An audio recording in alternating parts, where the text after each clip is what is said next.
7 November 2016 चा काहे दिया परदेसचा episode जर का आपण मिस केला असेल तर डोंट वरी, आम्ही देत आहोत या भागाचे अपडेट्स। 7 नोव्हेंबरच्या भागामध्ये शिव आणि गौरी अप्पांना त्याच्या घरी भेटायला जातात। गौरी अप्पांना रिक्वेस्ट करून सांगते की काहीही करा आणि आम्हाला घर परत करा। तेव्हा अप्पा त्यांना 80 लाख परत करण्याचं सुचवतात।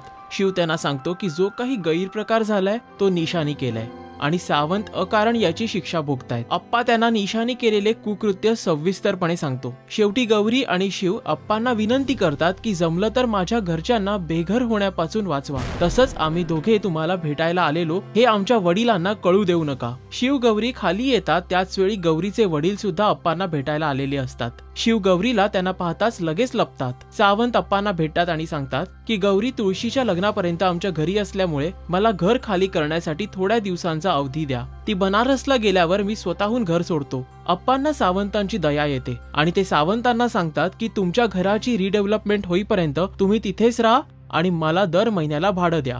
गौरी थोडी चिंतित असते कारण तिचे वडील अप्पांना भेटून खाली आलेले नसतात। तितक्यात शिवला त्याच्या आईचा कॉल येतो। तो कॉल रिसीव्ह करणार नसतो, मात्र गौरी त्याला फोन कट नको करूस असं सुचवते।